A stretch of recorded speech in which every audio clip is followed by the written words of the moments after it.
Hi friends, कैसे हैं आप लोग। मैं हूं ताहिर परवेज और आप देख रहे हैं मेरा YouTube channel CM classes. CM class में आज हम लेकर के आए हैं एक नया टॉपिक, एक नया चैप्टर लेके आए हैं फिजिक्स में। हम जिस चैप्टर को आज हम डिस्कस करेंगे वो है काइनेमेटिक्स। काइनेमेटिक्स जो है वो फिजिक्स की एक ऐसी ब्रांच है, एक ऐसी शाखा है जिसमें कि हम स्टडी करते हैं किसी भी ऑब्जेक्ट के मोशन के बारे में, कि कोई ऑब्जेक्ट है वो मूव कर रही है तो क्या क्या प्रॉपर्टीज उसमें से देखने को मिलती है। ठीक है, जैसे कि डिस्प्लेसमेंट हुआ, डिस्टेंस हुआ, वेलोसिटी हो गई, स्पीड हो गया, एक्सीलरेशन हो गया, रिटार्डेशन, ये सारी चीजें हम डिस्कस करने, मतलब मूवमेंट से रिलेटेड जो भी कॉन्सेप्ट है हम सारी चीजों को यहाँ डिस्कस करेंगे। ठीक है, और खास तौर से हम जो बात करेंगे आज वो लीनियर मोशन की, वन डायमेंशनल मोशन, यानी कि जिसको कि रेक्टिलिनियर मोशन कहते हैं।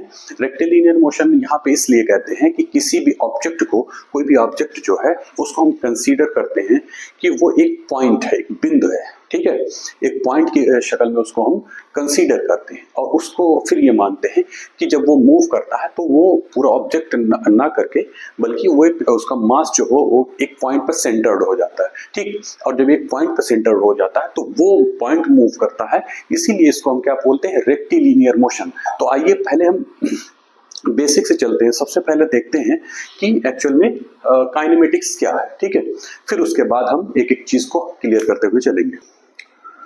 तो यहाँ पे आप देखिए काइनेमेटिक्स जो है वो क्या है, एक ब्रांच ऑफ फिजिक्स है, ब्रांच ऑफ फिजिक्स, जो क्या करती है, deals with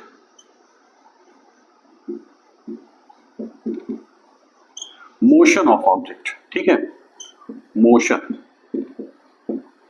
motion of an object, ये चीज स्पेशली इसमें हम डिस्कस करेंगे। ठीक है, जो हमारी काइनेमेटिक्स है वो क्या होती है, वो एक फिजिक्स यानी भौतिक विज्ञान की एक ऐसी शाखा है जिसमें कि हम स्टडी करते हैं किसी भी ऑब्जेक्ट के मोशन के बारे में। अच्छा, यहाँ पे हम स्पेशली जो बात करेंगे वन डायमेंशनल मोशन के बारे में, जिसको कि हम कहते हैं रेक्टिलिनियर मोशन। ठीक है, रेक्टिलिनियर मोशन में क्या होता है आप समझते चलिए। रेक्टिलिनियर मोशन एक्चुअल में इसलिए कहते हैं, जैसे ये कोई ऑब्जेक्ट है, ठीक है, ये कोई ऑब्जेक्ट है, इसमें बहुत सारे पॉइंट्स हैं, बहुत सारे बिंदु है, बहुत सारे पार्टिकल्स होंगे। ठीक है, बट यहाँ पे हम कंसीडर पूरे ऑब्जेक्ट को एक पॉइंट की शक्ल में करते हैं। जैसे कि इसको मान के चलते हैं, इसका एक कहीं सेंटर होगा, सेंटर ऑफ मास होगा। ठीक है, जहाँ पे ये माना जाएगा कि इसका पूरा मास उसी पर केंद्रित है। ठीक है, और ये एक पॉइंट है, एक क्या है, एक बिंदु है। ठीक है, इसी बिंदु को हम पूरे ऑब्जेक्ट को इसी बिंदु पर सेंटर्ड मान लेंगे कि इसी बिंदु पर ये पूरा ऑब्जेक्ट जो है केंद्रीकृत है। ठीक है, अब उसके बाद ये पॉइंट जो है ये मूवमेंट करेगा। ठीक है, ये मूवमेंट करेगा या ऐसे करके। ठीक, तो ये हो गया स्पेशली वन डायमेंशनल जो क्या कहते हैं मूवमेंट की बात हम यहाँ करने जा रहे हैं। ठीक है, अब यहाँ पे एक चीज और देखिए, मूवमेंट यानी कि मोशन और रेस्ट क्या है। मोशन और रेस्ट, सबसे पहले आप समझिए मोशन क्या है। मोशन ठीक, गति क्या है। ठीक है, तो गति जो है वो एक रिस्पेक्टिव प्रॉपर्टी है, यानी मोशन जो है वो एक रिस्पेक्टिव प्रॉपर्टी है। ऐसा नहीं है कि कोई ऑब्जेक्ट अगर चल रही है, ठीक है, तो वो हर ऑब्जेक्ट या हर वस्तु के सापेक्ष वो चल ही रही हो। जैसे कि आपको एक एग्जांपल से समझाते हैं। जैसे कि जब हम किसी ट्रेन में सफर कर रहे होते हैं तो और बहुत सारे यात्री उसमें रहते हैं, तो हर यात्री एक दूसरे के सापेक्ष क्या होता है, वो स्थिर होता है, रेस्ट पोजीशन में होता है, जबकि वो ट्रेन क्या कर रही होती है, मूव कर रही होती है। तो ट्रेन से बाहर का कोई व्यक्ति जब देखता है तो ये मानता है कि ये ट्रेन मूव कर रही है और इसके साथ साथ यात्री मूव कर रहे हैं। ठीक, लेकिन अंदर बैठे हुए व्यक्ति एक दूसरे के सापेक्ष क्या होते हैं, रेस्ट पोजीशन में होते हैं, एक दूसरे के सापेक्ष उनकी पोजीशन चेंज नहीं होती है। ठीक है, तो मोशन क्या है, मोशन एक रिस्पेक्टिव प्रॉपर्टी है,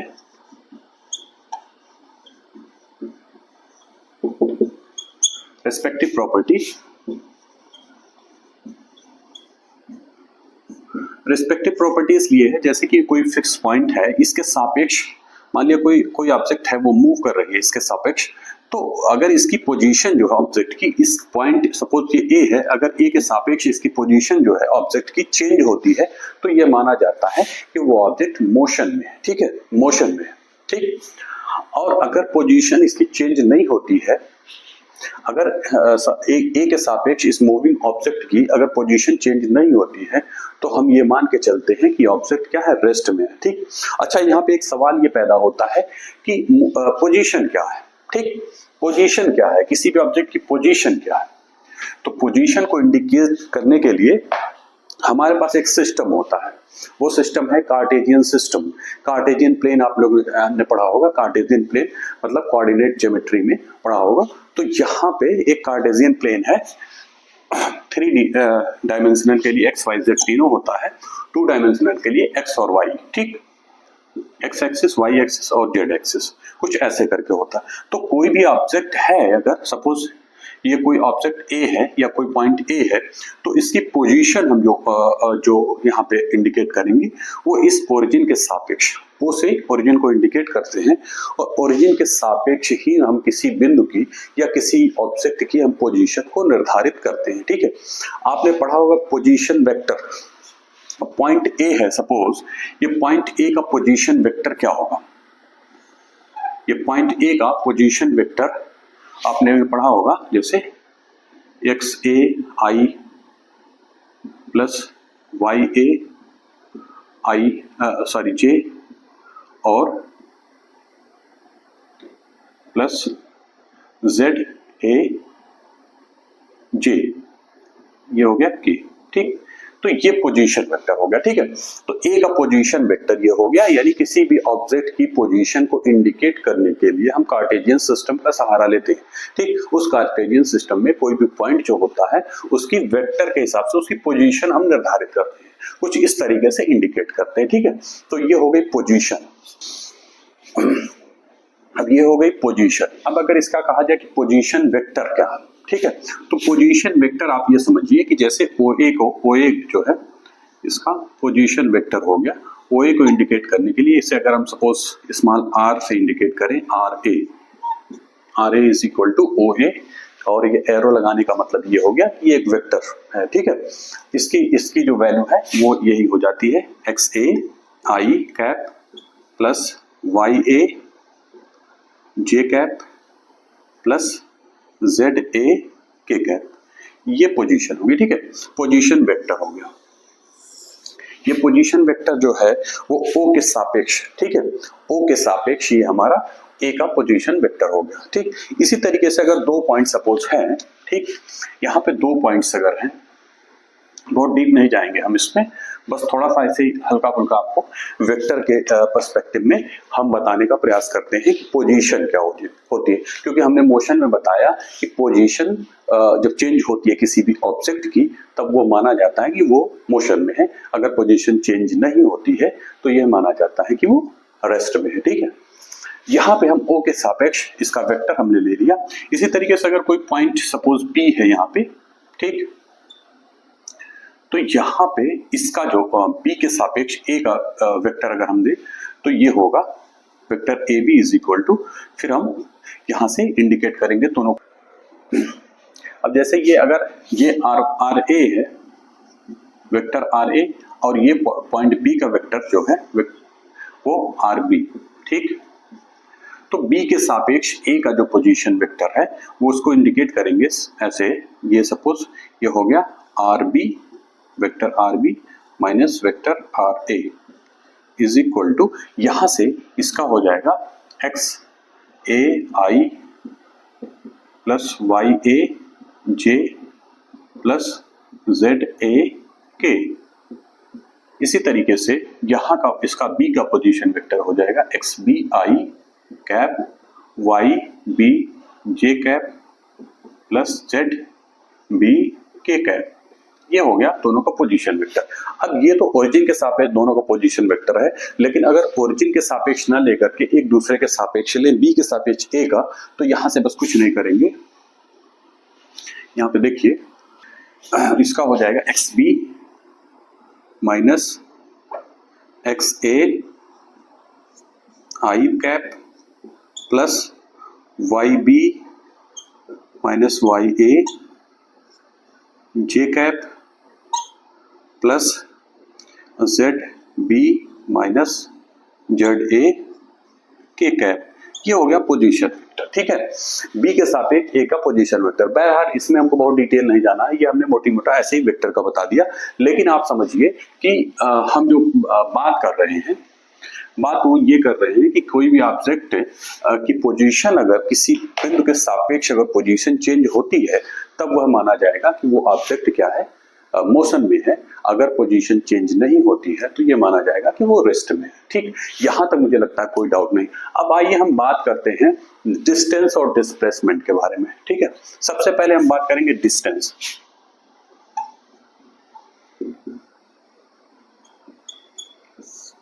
डिस्टेंस जिसको कि हम कहते हैं दूरी। डिस्टेंस क्या होती है? किसी भी ऑब्जेक्ट का, अगर कोई ऑब्जेक्ट मोशन में है, गति की स्थिति में है, तो जो रास्ता वो अपनाती है चलने के लिए, जिस पथ का यूज करती है, जिस पथ पे वो चलती है, उस पथ की लंबाई जो होती है वही क्या होती है, दूरी कहलाती है, ठीक है। सपोज पॉइंट ए है, ये पॉइंट ए है और ये पॉइंट बी है, ठीक। अब कोई आदमी सपोज ए से बी तक जा रहा है, ठीक है। ए से मूव करेगा और बी को जाएगा, तो उसके जाने का कई रास्ता हो सकता है, ठीक है। सपोज वो ऐसे ऐसे करके जा रहा है, ठीक। एक रास्ता ये हो सकता है, एक रास्ता ये हो सकता है, ठीक। एक कोई और रास्ता हो सकता है, ये एक स्ट्रेट रास्ता भी हो सकता है, ये कई रास्ते हो सकते हैं, ठीक है। तो कहने का अर्थ ये है कि ए से बी तक जाने के लिए जिस भी पथ का वो यूज करेगा, जिस भी पथ से वो जाएगा, ठीक है, उस पथ की लंबाई जो होगी वही डिस्टेंस कहलाएगी, ठीक। Path distance, length of path जो होगा वो हमारी दूरी कहलाती है, ठीक है। यहां तक क्लियर। यहां पे एक चीज और समझिए कि ए से बी तक जाने के लिए जो भी डिस्टेंस कवर की गई वो क्या है, वो नेगेटिव में नहीं है। मतलब या तो पॉजिटिव होगी, या तो अगर डिस्टेंस जीरो भी हो सकती है कि मूवमेंट ना हो तो उस केस में डिस्टेंस जीरो भी हो सकती है, बट नेगेटिव नहीं हो सकती है, ठीक है। इसलिए दूरी का मान कभी भी नेगेटिव नहीं होता है। दूसरी चीज ये है, दूरी क्या है, एक स्केलर क्वांटिटी है। स्केलर क्वांटिटी, ठीक है। स्केलर क्वांटिटी का अर्थ यह हुआ अदिश राशि, जिसको हिंदी में कहते हैं अदिश राशि। अदिश राशि मतलब ऐसी क्वांटिटी जिसमें डायरेक्शन फिक्स नहीं होता है, डायरेक्शन निश्चित नहीं होता है, या कह लीजिए कि डायरेक्शन ही नहीं होता है। ऐसी राशि को, ऐसी क्वांटिटी को हम क्या कहते हैं, अदिश राशि कहते हैं। डिस्टेंस में कोई भी किसी डायरेक्शन यानी दिशा निश्चित नहीं होती है, ठीक है। इसकी वैल्यू जो हमेशा पॉजिटिव या जीरो हो सकती है, बट नेगेटिव नहीं हो सकती, ठीक। दूसरी चीज ये है कि इसका जो मात्रक है, यानी इसकी यूनिट जो है, इसकी यूनिट जनरली मीटर, ठीक, या किलोमीटर भी हो सकती है। नापने की कई सारी यूनिट है, बट जनरली मीटर को ही एसआई यूनिट ये हमारी ये मीटर हो गई, ठीक है। तो ये रही डिस्टेंस। अब डिस्प्लेसमेंट को समझते हैं। ये डिस्प्लेसमेंट क्या है? डिस्प्लेसमेंट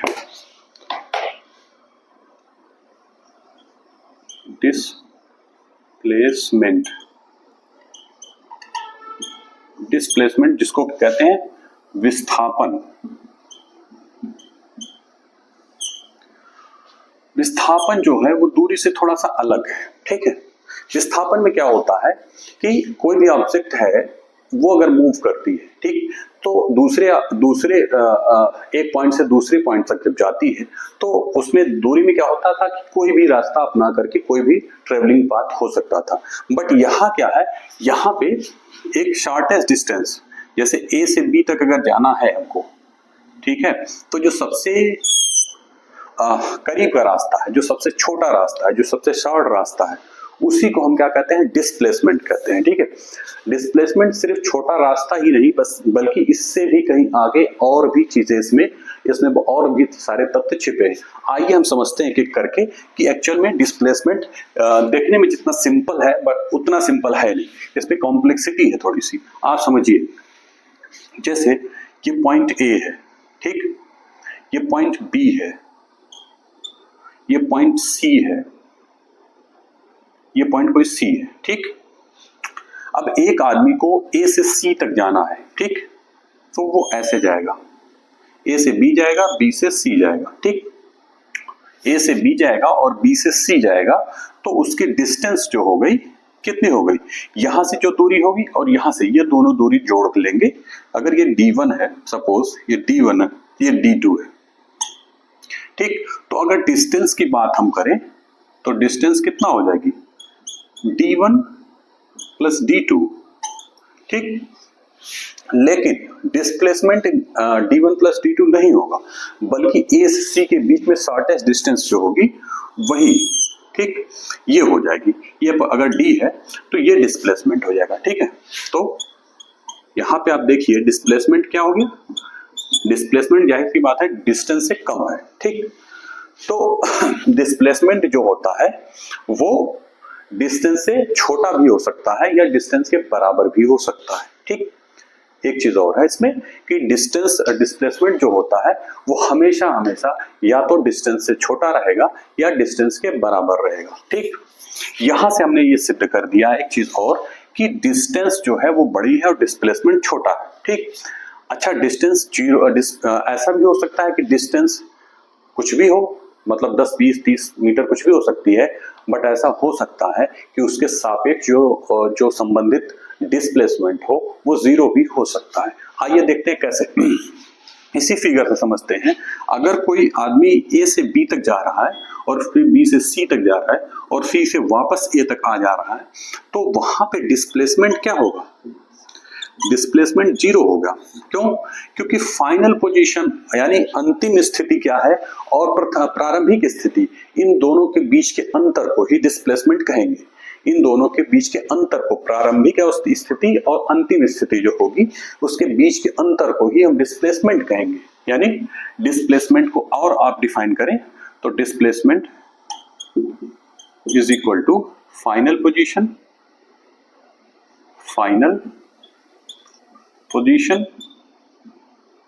माइनस इनिशियल पोजीशन, ये चीज होती है, ठीक है। फाइनल पोजीशन और इनिशियल पोजीशन। तो फाइनल पोजीशन, यहां पे एक आदमी ए से बी तक गया, बी से सी तक गया और वापस से सी से ए पर आ गया, तो उसकी फाइनल पोजीशन और इनिशियल पोजीशन दोनों का डिफरेंस जीरो है क्योंकि वापस से उसी बिंदु पर आ गया। लेकिन डिस्टेंस क्या है, डिस्टेंस यहां पे हो जाएगी, डिस्टेंस इज इक्वल टू हो जाएगा D1 plus D2 plus D। तो डिस्टेंस तो काफी ज्यादा हो गई बट डिस्प्लेसमेंट जीरो हो गया। तो हमने जो ये कहा कि डिस्प्लेसमेंट बराबर भी हो सकता है डिस्टेंस के या उससे छोटा भी हो सकता है, ठीक। लेकिन कभी भी डिस्प्लेसमेंट जो होता है वो डिस्टेंस से बड़ा नहीं हो सकता है, ठीक। और डिस्प्लेसमेंट निगेटिव भी हो सकता है, डिस्प्लेसमेंट निगेटिव भी हो सकता है, इसको भी आप समझते चलिए। डिस्प्लेसमेंट जो होगा वो निगेटिव भी हो सकता है। सपोज ये पॉइंट ए है, अगर ए से बी तक कोई गया, ठीक, ये मान लिया 3 मीटर मूव किया ए से बी तक, ठीक, और वापस से बी से ए आया और इससे आगे चला गया, यानी बी से वापस मान लिया वो 5 मीटर हो गया, ठीक है।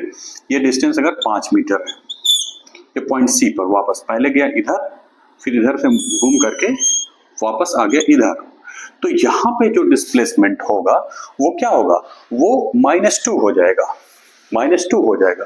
तो डिस्प्लेसमेंट निगेटिव भी हो सकता है बट डिस्टेंस कभी भी निगेटिव नहीं होती क्योंकि डिस्प्लेसमेंट में डायरेक्शन होता है। डिस्प्लेसमेंट में क्या है, डिस्प्लेसमेंट क्या है, डायरेक्शन होता है। उसमें क्या है, डिस्प्लेसमेंट क्या है, एक वेक्टर क्वांटिटी है, vector quantity. Vector quantity Hindi में कहते हैं सदिश राशि, सदिश राशि, सदिश राशि है। सदिश राशि मतलब ऐसी राशि, ऐसी क्वांटिटी जिसमें मैग्नीट्यूड होता है और साथ ही साथ डायरेक्शन होता है, यानी डायरेक्शन और मैग्नीट्यूड यानी दिशा और परिमाण दोनों चीजें होती है। यानी कोई उसमें मात्रा क्वांटिटी भी होगी, जैसे सपोज ऐसे मानिए जैसे कि 3 मीटर अगर वो डिस्प्लेसमेंट है, तो ये डायरेक्शन भी फिक्स होगी कि ईस्ट साइड में या वेस्ट साइड में, तो इसके साथ डायरेक्शन फिक्स होती है डिस्प्लेसमेंट में, ठीक है। तो यहाँ पे क्वांटिटी भी क्या कहते हैं इसको, मैग्नीट्यूड भी है और डायरेक्शन भी है, तो इसको इसीलिए डिस्प्लेसमेंट को हमेशा एरो के साथ इंडिकेट करते हैं। अगर कहीं डिस्प्लेसमेंट है सपोज ये 3 मीटर, तो ये इस तरीके से इंडिकेट करते हैं, क्यों? क्योंकि इसमें डायरेक्शन भी होती है, ठीक। तो ये रहा हमारा डिस्प्लेसमेंट और डिस्टेंस, ठीक है। अब आइए इसमें कुछ क्वेश्चंस कर लेते हैं ताकि हमारा डाउट एकदम से क्लियर हो जाए। आइए देखते हैं, हमारे सामने एक क्वेश्चन है कि find the distance and the displacement of a particle travelling from one point to another, से from A to B in a given path. ये कोई फिगर दिया हुआ है, इसमें ये कह रहा है कोई ऑब्जेक्ट ए से बी तक मूव कर रहा है, कोई ऑब्जेक्ट है जो ए से बी तक जा रहा है, वो इसी पाथ से होते हुए गुजर रहा है, ठीक है। यहाँ पे हमको डिस्टेंस और डिस्प्लेसमेंट दोनों कैलकुलेट करनी है, ठीक है। तो सबसे पहले हम देखते हैं कि इसकी डिस्टेंस कितनी है, ठीक है। ए से बी तक मूव कर रहा है और ये गिवन पाथ से होते हुए जा रहा है, मतलब स्ट्रेट नहीं जा रहा है बल्कि ऐसे जा रहा है, फिर ऐसे, फिर ऐसे और ऐसे ऐसे होते हुए बी तक पहुंच रहा है, ठीक है। तो इसका सोल्यूशन देखिए, बहुत सिंपल है। इसमें देखिए डिस्टेंस जो होगी हमारी, डिस्टेंस कितना हो जाएगी, पहले ये ऊपर की तरफ ये गया 10 मीटर, ठीक, तो ये हो जाएगी 10 और फिर ये इधर मुड़ा, ठीक, तो ये 50 उसमें ऐड कर देंगे 50 मीटर, फिर ये फिर डाउन साइड में कितना गया 40 मीटर, 40 मीटर प्लस फिर इस साइड में कितना गया मूव किया 55 हो गया और फिर जो है ऊपर की तरफ मूव किया। अब यहाँ पे ये पॉइंट से हमारा ये डिस्टेंस नहीं दिया हुआ है, तो सिंपल सा है कि अगर ये यहाँ से ऊपर वाला 10 अगर 10 मीटर है, ठीक है, तो ये शेष ये पूरा चूंकि डिस्टेंस क्या है 40 है, तो ऊपर अगर 10 है तो यहाँ से नीचे 30 हो जाएगा, यानी कि इसकी वैल्यू जो हो जाएगी वो 30 हो जाएगी, ठीक है। फिर वापस से वो 30 करके कवर करके वापस बी पे गया, ठीक है। तो ये हो गई पूरी डिस्टेंस हमारी, ठीक है। इसको हम ऐड करते हैं, ये हमारी डिस्टेंस निकल जाएगी, क्योंकि पूरी यूनिट इसकी मीटर है तो ये मीटर में आ जाएगा, ठीक है। तो ये 50, 60 और ये हो जाएगा 100, 185, 185 मीटर, ठीक है। ये हो गई हमारी डिस्टेंस, डिस्टेंस हो गई। और डिस्प्लेसमेंट देखिए कितना हुआ।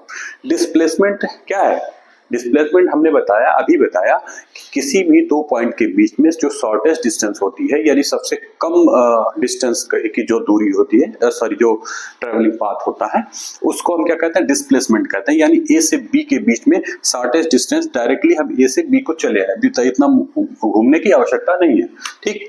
तो यहाँ पे आप देखिए, अगर ये दूरी और यहां से ये दूरी अगर हम ऐड कर दें तो हमारी डिस्प्लेसमेंट निकल जाएगी। तो यानी कि डिस्प्लेसमेंट जो होगा, डिस्प्लेसमेंट हमारा ये कितना है, ये जितना ये है उतना ये है, ठीक। तो ये कितना हो जाएगा हमारा 50, तो यहां से 50 ऐड कर देंगे और ये 55 सिंपली हो जाएगा हमारा 105, ठीक है, मीटर। ये होगा हमारा डिस्प्लेसमेंट, ठीक है। तो ये एक साधारण सा प्रश्न है, इसके माध्यम से आप आइडिया लगा सकते हैं कि डिस्टेंस और डिस्प्लेसमेंट में फर्क क्या है और दोनों को कैलकुलेट किस तरीके से किया जाता है। ये डिस्टेंस क्या है, जो घुमावदार पथ है, इधर गए फिर इधर गए फिर वापस से घूमे, ये पूरा घुमावदार पथ जिस रास्ते से वो होकर के पार्टिकल या कोई ऑब्जेक्ट या कोई व्यक्ति गुजरा है, उस रास्ते की लंबाई जो होती है वो डिस्टेंस होती है। यहाँ से हमने ये प्रूफ भी किया इस क्वेश्चन से, और साथ ही साथ ये भी बताया कि डिस्प्लेसमेंट क्या है, यानी इनिशियल पोजीशन और फाइनल पोजीशन के बीच के डिफरेंस को ही हम क्या बोलते हैं, डिस्प्लेसमेंट बोलते हैं, ठीक। तो वो चीजें, तो ये एक सिंपल सा प्रश्न था, और इसी तरीके से इससे रिलेटेड और भी क्वेश्चंस हैं जिनको सॉल्व करेंगे तो हमारा ये धीरे धीरे सब क्लियर हो जाएगा, ठीक है। तो आगे के लेक्चर में हम लेके आएंगे वेलोसिटी और स्पीड के बारे में, ठीक है। तो ये हमारा, और इसको करने के बाद फिर हम जब ये चैप्टर मतलब एक्सेलरेशन वगैरह भी खत्म हो जाएगा तो इसमें हम कुछ प्रैक्टिस सेट भी करवा देंगे, डिस्टेंस डिस्प्लेसमेंट से रिलेटेड या वेलोसिटी स्पीड से रिलेटेड हो या कि एक्सेलरेशन वगैरह से रिलेटेड जो भी प्रश्न परीक्षाओं में पूछे गए उन सारे प्रश्नों को हम कवर करेंगे यहाँ पे, ठीक। तो आज का लेक्चर यही समाप्त होता है। धन्यवाद।